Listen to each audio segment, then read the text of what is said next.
Basic proportionality theorem. इसे हम लोग जानते हैं, क्या जानते हैं, हेल्स थ्योरम। हेल्स ने दिया था इन्हें, है ना, इसलिए हेल्थ थ्योरम भी कहते हैं। ये एनसीईआरटी में 6.1 में दिया हुआ है, इसका थ्योरम 6.1 भी अगर आप इसको कह दें तो याद रखें। तो थ्योरम 6.1 हेल्थ थ्योरम, ये सारा यही थ्योरम है, ठीक है। इसका स्टेटमेंट हमारे पास क्या है, इसका statement, if a line is drawn parallel to one side of triangle to intersect the other two sides in distinct points, the other two sides are divided in the same ratio। तो इतना उलझन सा लगता है, क्या लिखा हुआ है, ठीक है, क्या लिखा हुआ है यहाँ कि कोई लाइन, ये लाइन समझिए कि एक सबसे पहले एक ट्रायंगल आप लीजिए, ए बी सी आपका ट्रायंगल, ए बी सी आपका ट्रायंगल है। इसमें अगर पी क्यू अगर मैं ड्रॉ कर देता हूँ एक ऐसा लाइन जो किसी साइड के पैरेलल हो, यहाँ पे बीसी के पैरेलल, किसके, बीसी के पैरेलल, अगर पी क्यू बीसी के पैरेलल है, अगर बीसी पी क्यू बीसी के पैरेलल में ड्रॉ किया, तो बाकी दो साइड जो है, बाकी दो साइड है उसको इक्वल रेशियो में डिवाइड करेगा। मतलब डिवाइड क्या करेगा, तो A B by A B बराबर होगा ए क्यू बाई क्यू से, ठीक है, ऐसा। ठीक है, चलो मैं यहाँ पे नाम रिप्लेस कर देता हूँ, यहाँ पे बहुत सारे बुक में यहाँ डी और डी लिया हुआ है, टी क्यू को हटा के मैं यहाँ डी डी लिख देगा, ए बी यहाँ पे लिख दें, ए बी सी और डी ई, ठीक है, इसको मैंने डी की सीधा होगा, क्योंकि बहुत सारे बुक में आपको सॉल्यूशन मिलेगा, ठीक है। तो क्या हो जाएगा, ये कहने का मतलब ये है, if a line drawn parallel to one side of a triangle, एक साइड को पैरेलल ड्रॉ किया, अदर दो साइड को सेम रेशियो में डिवाइड करेगा, ठीक है। आइए प्रूव करते हैं इसको, प्रूव कैसे करना है। तो हमारे पास क्या है, देखो इसका सॉल्यूशन जब हम करेंगे तो जो हमारे पास दिया है उसको लिख लेंगे। तो गिवन है, क्या दिया है, in triangle A B C, in triangle A B C D is parallel to B C, ये हमारे पास दिया हुआ है। हमें प्रूफ करना है, क्या करना है भाई, टू, हाँ एकदम एज इट इज ऐसे लिखोगे, टू प्रूफ, तो टू प्रूफ में आपको करना है A D by D B is equal to A B upon E, ये चीज आपको prove करना है, ठीक है, वही बात, ठीक है, प्रूफ करना है। अब हम यहाँ देखेंगे, तो प्रूफ देखने से पहले में यहाँ पे कुछ कंस्ट्रक्शन की जरूरत पड़ेगा, उस चीज को लिख लेते हैं, कंस्ट्रक्शन। आपको कंस्ट्रक्शन करने की जरूरत पड़ेगी, और ये कंस्ट्रक्शन होगा आपका, क्या करेंगे आप डी से परपेंडिकुलर आप ड्रॉ कर दो, इसमें इसका नाम दे दो एम, और ई से परपेंडिकुलर ड्रॉ कर दो आप, परपेंडिकुलर दैट इज 90 डिग्री आपको होता है, और ये परपेंडिकुलर है हमारा, ये परपेंडिकुलर ड्रॉ कर दिया आप यहाँ पे, उसका नाम दे दीजिए एन, ठीक है। और साथ ही साथ ये बी और ई को आप ज्वाइन कर दीजिए, ये बी और ई को आप ज्वाइन, ठीक है, बी और ई को आप ज्वाइन कर, और सी और डी को भी ज्वाइन करें। हमने कंस्ट्रक्शन क्या किया, हमने कंस्ट्रक्शन किया, draw D M perpendicular to A C, A C पे परपेंडिकुलर डाला है मैंने, D M perpendicular to A C, D M perpendicular to A C, साथ ही साथ E N perpendicular to A B, A B, है ना, ये किया एंड ज्वाइन, और हमने ज्वाइन किया है, किसको ज्वाइन किया है, तो ज्वाइन किया है हमने बी ई, है ना, B E, T for ball, ये लिखा है join B E and B E and C D, और सी डी को हम ज्वाइन, ये चीज हम लिखा है, ठीक है। अब यहाँ पे देखो, अब हम लोग करेंगे इसका प्रूफ, ठीक है, प्रूफ हम लोग देखेंगे। आई होप ये ट्रायंगल आपको पूरा दिख रहा हो, इमेज को इतना में कवर हो जाएगा, हाँ दिख रहा होगा। प्रूफ, तो प्रूफ में हम लोग क्या करना है, आप देखो यहाँ पे क्या करोगे आप, आपको प्रूव करना है A D by D D B और ए बाई बी, तो हम क्या करते हैं, इस एक बार हम ए डी का ट्रायंगल, इस ट्रायंगल का एरिया निकालेंगे, ए डी का एरिया निकालेंगे, और फिर यहाँ पे हम ये वाले ट्रायंगल का एरिया निकालेंगे, ये मतलब बी डी ई का, ये बी डी ई का, है ना, इस ट्रायंगल का एरिया निकालेंगे बी डी ई का, और फिर हम दूसरी बार फिर ए डी का एरिया निकालेंगे, और फिर हम एरिया निकालेंगे इसका सी डी ई का, है ना। ये हम लोग ए डी ई का एरिया दो तरीके से निकालेंगे, एक बार ये वाला परपेंडिकुलर लेकर, और एक बार ये वाला,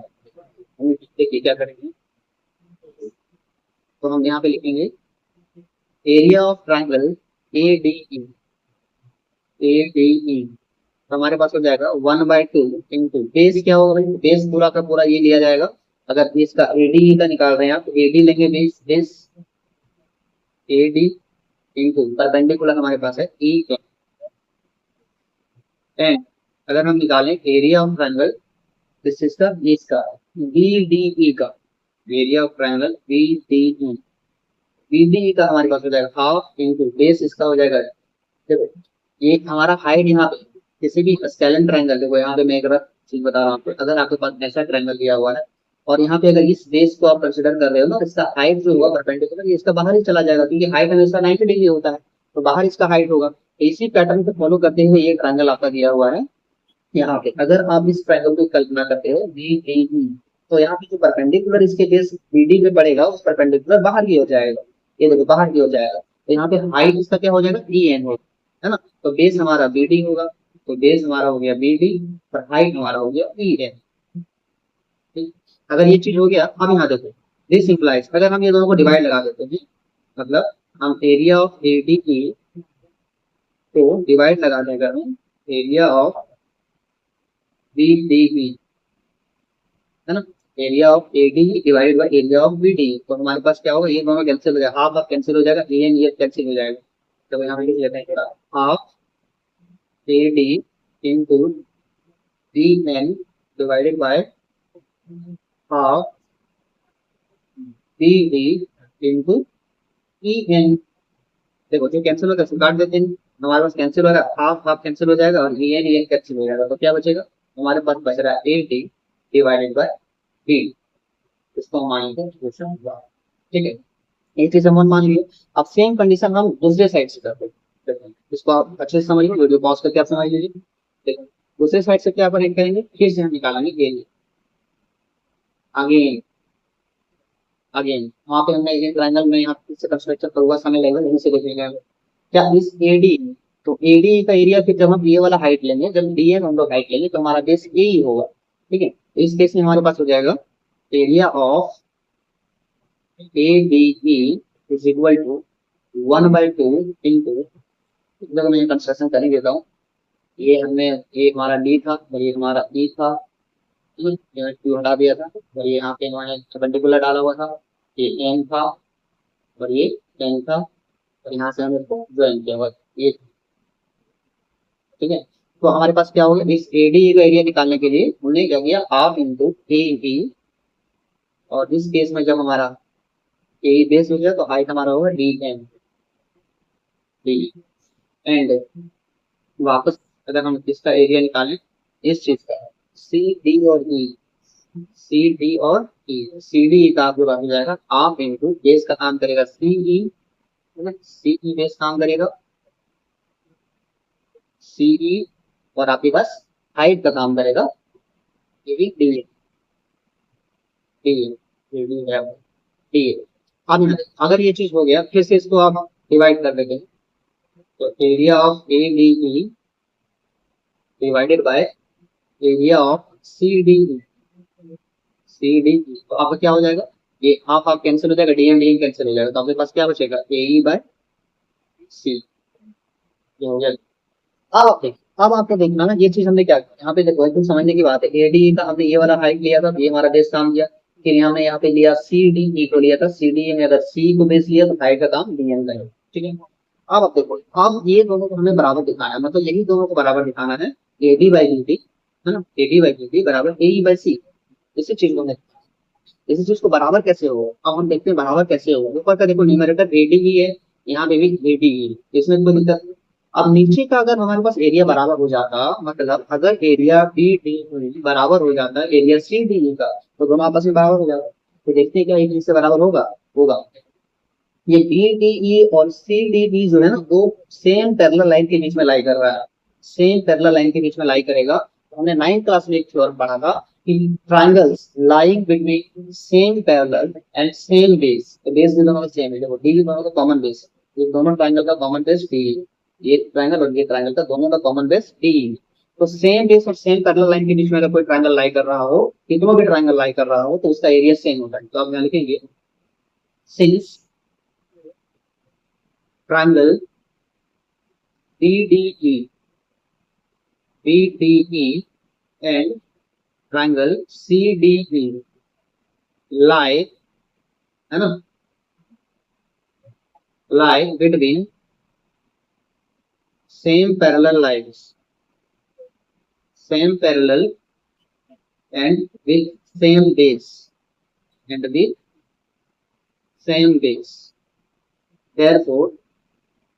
area of triangle BDE, है ना, is equal to area of triangle CDE, है ना, ये चीज हो जाएगा, एक जगह मान इसको मान लीजिए आप, ठीक है। तो नाउ फ्रॉम 1 2 एंड 3, अब देखो 1 2 3 में देख लें ADE तो बराबर था और BDE और CDE का एरिया भी दोनों का बराबर हो गया। अगर ये बराबर हो गया तो 1 2 3 को मिला करके हम कह सकते हैं कि AD, देखो DB इसको लिख सकते हैं या BD भी लिख सकते हैं। हमने वहां पे प्रूव करने में यहाँ पे हमने लिखा था क्या, DB, और हमने हमारे पास आ रहा है BD, तो कोई फर्क नहीं पड़ता, तो मैं एक ही चीज, तो AD बाय, है ना, AD बाय BD ले लो या DB ले लो, कोई फर्क नहीं पड़ता है, ठीक है, DB ही निकले जाए, AD by DB is equal to AE by EC, ये चीज आपका प्रूव करना था, हेंस, ठीक है। तो क्या था भैया, आपको फिर से एक बार उसको बता देता हूँ क्या था यहाँ पे मैंने पहले यहाँ पे 90 डिग्री का कंस्ट्रक्शन किया दोनों साइड से, तो ये दोनों ट्रायंगल को ज्वाइन किया, मैंने दोनों कॉर्नर को ज्वाइन किया तो हमारे पास दो ट्रायंगल आए। इस ट्रायंगल का एरिया हमने दो केस में निकाला, एक बार इसको परपेंडिकुलर मानकर, एक बार इसको परपेंडिकुलर मानकर, और इसको रिलेट किया ये नीचे वाले triangle से, और अकॉर्डिंगली हमने इसको रिलेट कर दिया। एक बार इसको अच्छे से फिर से रिमाइंड करके आओ, देखो आपको बहुत अच्छे से समझ में आएगा, और इसे नोट करिए, इसे रिवाइज करिए, ये बहुत बहुत ही इंपॉर्टेंट थ्योरम है, ये आपका बोर्ड एग्जाम में आएगा नहीं आएगा, टर्म 1 हो टर्म 2 इसी प्रकार के एग्जाम में ये थ्योरम आने का ही चांस है, ठीक है। चैनल को सब्सक्राइब करिए, दोस्तों से शेयर किए और कीजिए, और बने रहिए हमारे साथ, हम और भी वीडियो आपके लिए लेकर आएंगे जो आपके बोर्ड एग्जाम में बहुत हेल्पफुल होगा। Thank you so much.